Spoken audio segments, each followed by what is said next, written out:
હવે તમારા લોકોની નીટ 2024ની પરીક્ષા પૂરી થઈ ગઈ છે અને તમને લોકોને એ ખ્યાલ આવી ગયો હશે કે તમારા લોકોના નીટ 2024માં કેટલા માર્ક્સ થઈ છે. તો આજના વિડીયોમાં શેનો સમાવેશ કરવામાં આવ્યો છે કે ગત વર્ષે 2023માં ગુજરાતમાં MBBS સરકારી અને GMERS કોલેજ એમાં કેટલા માર્ક્સે અટક્યું હતું એની સંપૂર્ણ માહિતી છે આ વિડીયોમાં આપવામાં આવી છે કે જેથી તમને લોકોને ખ્યાલ આવી શકે કે તમારા અત્યારે જે માર્ક્સ આવે છે એ મુજબ તમને ગવર્મેન્ટ MBBS કે GMERSમાં મળી શકે એમ છે કે નહીં, તો એની તમને જાણકારી મળી રહી. તો અને આ જે કટ ઓફ છે એ સંપૂર્ણપણે અમે વેબસાઇટમાંથી જ લીધેલો છે, ચકાસણી કરીને જ લીધેલો છે. હવે જુઓ, આ વિડીયો છે એ ટોટલ 3 ભાગમાં આવશે. પહેલા ભાગમાં આપણે ટોટલ 10 કોલેજો છે એનો સમાવેશ કરેલો છે. બાકીની બીજો જે વિડીયો છે એમાં આપણે 12 જેટલી કોલેજોનો સમાવેશ કરેલો છે અને બાકીની જે પણ કોલેજો છે એનો આપણે સમાવેશ છે એ ત્રીજા વિડીયોમાં કરેલ છે. એટલે 3 કટ ઓફના વિડીયો છે એ તમારે ટોટલ આવી જશે. ક્લિયર થઈ ગયું? તો સૌથી પહેલાં તમને લોકોને અમારી ચેનલ વિશે માહિતી આપી દઉં. તો અમારી જે ચેનલ છે એ ધોરણ 12 પછીની જે પણ એડમિશનની પ્રક્રિયા થાય છે, મેડિકલ હોય, પેરામેડિકલ હોય, વેટરનરી હોય, BSc હોય, તો એની સંપૂર્ણ માહિતી સાવ સરળ રીતે આ ચેનલમાં આપવામાં આવે છે. હવે તમારા માટે આ ચેનલ ખૂબ જ અગત્યની સાબિત થવાની છે. એટલે આ ચેનલમાં તમે લોકો જો નવા હોય તો અત્યારે જ આ ચેનલ લાઈક કરો, શેર કરો અને સબસ્ક્રાઈબ કરવાનું ના ભૂલો. અને કોઈ પણ એડમિશન રિલેટેડ અપડેટ માટે તમારે લોકોને અમારા વોટ્સએપ ગ્રુપમાં જોડાવવું હોય તો એની જે લિંક છે એની જો ડિસ્ક્રિપ્શન બોક્સમાં આપી દીધી છે, ત્યાં જઈને જોડાઈ શકો છો. અને તમે લોકો અમારું જે ઇન્સ્ટાગ્રામ પેજ છે તેને પણ ફોલો કરી શકો છો. એની જે લિંક છે પણ નીચે ડિસ્ક્રિપ્શન બોક્સમાં આપી દીધી છે. તો એડમિશનની તમામ માહિતી માટે આ ચેનલને અત્યારે જ લાઈક કરો, શેર કરો અને સબસ્ક્રાઈબ કરવાનું ના ભૂલો. તો સૌથી પહેલાં વિડીયો ચાલુ કરતાં પહેલાં તમને લોકોને એક વાતની સ્પષ્ટતા કરી દો કે MBBS છે આપણા આખા ગુજરાતમાં MBBSમાં 3 પ્રકારની કોલેજ આવેલી છે. કઈ કઈ કોલેજ? તો કે ભાઈ પહેલી છે તમારે લોકોને ગવર્મેન્ટ કોલેજ હશે. હવે ગવર્મેન્ટ કોલેજની સંખ્યા કેટલી છે? તો કે ભાઈ 6 + 1 એટલે કે 7 છે એ ટોટલ સંખ્યા છે. જો તમને ગવર્મેન્ટ કોલેજમાં એડમિશન મળશે MBBSમાં તો તમારે વર્ષના કેટલા રૂપિયા? 25,000 રૂપિયા છે એ તમારે ભરવાની થશે ટ્યુશન ફી. હોસ્ટેલનો ખર્ચો તમારે અલગથી આપવો પડશે. ક્લિયર થઈ ગયું?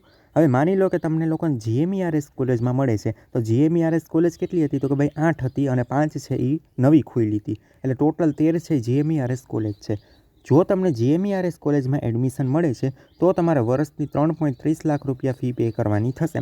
અને આ વર્ષે એવી ખબર મળી છે કે તમારે લોકોને 5.50 લાખ રૂપિયા વર્ષની પે કરવાની થશે. યા ચૂંટણી પછી બધી સ્પષ્ટતા કરશે કે ફી વધારવી કે ન વધારવી.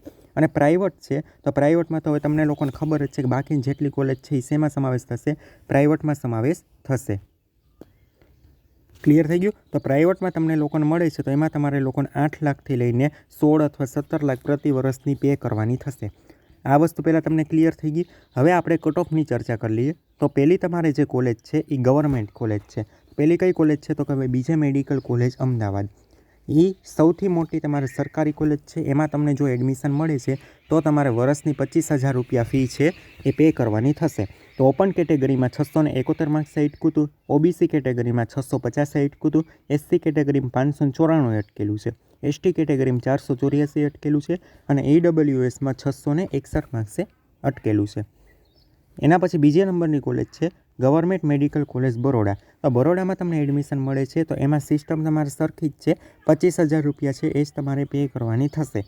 એમાં ઓપન કેટેગરીમાં 647 માર્ક્સ અટક્યું હતું, OBC કેટેગરીમાં 615 અટક્યું હતું, SC કેટેગરીમાં 562 માર્ક્સ અટક્યું હતું, ST કેટેગરીમાં 415 માર્ક્સ અટક્યું હતું, EWSમાં 629 માર્ક્સ અટક્યું હતું. આ કટ ઓફ છે એ તમારે છેલ્લા રાઉન્ડ સુધીનો છે ગયા વર્ષે 2023માં. એના પછી ત્રીજા નંબરની કોલેજ છે MP Shah medical college Jamnagar. તો એમાં તમને જો એડમિશન મળે છે તો તમારે 25,000 રૂપિયા છે એ પે કરવાના થશે. જો ઓપન કેટેગરીમાં એમાં 615 માર્ક્સ અટક્યું હતું, OBC કેટેગરીમાં 593 અટક્યું હતું, SC કેટેગરીમાં 531 અટક્યું હતું, ST કેટેગરીમાં 354 અટક્યું હતું, EWSમાં 609 અટક્યું હતું. એના પછી ચોથા નંબરની કોલેજ છે ગવર્મેન્ટ મેડિકલ કોલેજ સુરત. તો સુરતમાં ઓપન કેટેગરીમાં 632 અટક્યું હતું, OBC કેટેગરીમાં 604 માર્ક્સ અટક્યું હતું, SC કેટેગરીમાં 521 અટક્યું હતું, ST કેટેગરીમાં 384 અટક્યું હતું, EWSમાં 622 અટક્યું હતું. એના પછી 5મા નંબરની કોલેજ છે PDO મેડિકલ કોલેજ રાજકોટ. તો ઓપન કેટેગરીમાં 627 અટક્યું હતું, OBC કેટેગરીમાં 592 અટક્યું હતું, SC કેટેગરીમાં 541 અટક્યું હતું, ST કેટેગરીમાં 351 અટક્યું હતું અને EWSમાં 615 માર્ક્સે અટક્યું હતું. આમાં તમને એડમિશન મળે છે તો પણ તમારા વર્ષની 25,000 રૂપિયા છે પે કરવાની થશે.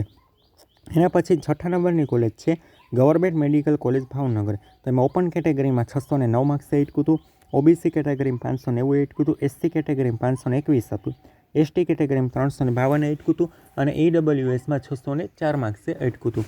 ક્લિયર થઈ ગયું? આમાં તમને એડમિશન મળે છે તો તમારે વર્ષની 25,000 રૂપિયા છે એ પે કરવાની થશે. તો આ 6 ગવર્મેન્ટ કોલેજ છે એટલે તમને એક્સપેક્ટેડ અંદાજ તો આવી જ ગયો હશે કેટલા માર્ક્સે એટકું હતું. ક્લિયર? હવે એના પછીને આપણે જીએમઈઆરએસ કોલેજ ચાલુ કરીએ છીએ. તો જીએમઈઆરએસ કોલેજ છે એમાં 3 પ્રકારના કોટા હશે. હવે જો કોટા એટલે શું? તો કે પહેલો કોટા હશે તમારે જીક્યુ એટલે કે ગવર્મેન્ટ કોટા હશે, બીજું હશે એમક્યુ એટલે કે મેનેજમેન્ટ કોટા હશે અને ત્રીજું છે એનક્યુ હશે. ક્લિયર થઈ ગયું? કે આપણે એનઆરઆઈ જે કોટા હોય એ હશે. હવે જુઓ, ગવર્મેન્ટ કોટા છે તો એની ફી એમાં તમને મળી જાય તમારે 3.30 લાખ રૂપિયા પે કરવાનું થશે. મેનેજમેન્ટ કોટામાં મળે તો 9 લાખ રૂપિયા અને એનઆરઆઈ તમને અત્યારે લાગુ પડે નહીં. તો આ બેમાં તમને પ્રવેશ મળે એ પ્રમાણે કરવાનું.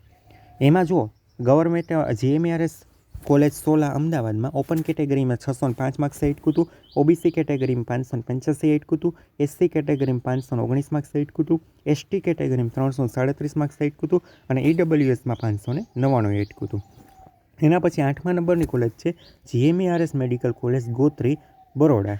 તો બરોડામાં તો પણ જે રીતે જોઈએ કે ઓપન કેટેગરીમાં 592 એટકું છે, ઓબીસી કેટેગરીમાં 575 એટકું છે, એસસી કેટેગરીમાં 504 એટકું છે, એસટી કેટેગરીમાં 325 એટકું છે અને ઈડબ્લ્યુએસમાં 585 એટકું છે. આ જો તમને સોલામાં અને બરોડામાં પ્રવેશ મળે તમારે વર્ષની 3.30 લાખ રૂપિયા પે કરવાની થશે. જો વધારો થશે તમારે વર્ષની 5.50 લાખ રૂપિયા પે કરવાની થશે. ક્લિયર?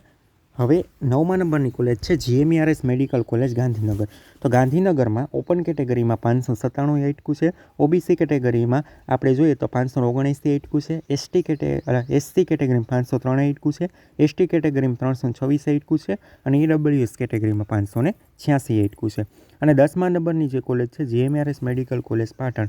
તો એમાં આપણે જોઈએ છીએ એ રીતે તો કે ભાઈ ઓપન કેટેગરીમાં 563 એટકું છે, ઓબીસી કેટેગરીમાં 44 એટકું છે, 500 એસસી કેટેગરીમાં 488 માર્ક્સે એટકું છે, એસટી કેટેગરીમાં 298 માર્ક્સે એટકું છે, ઈડબ્લ્યુએસમાં 554 માર્ક્સે એટકું છે.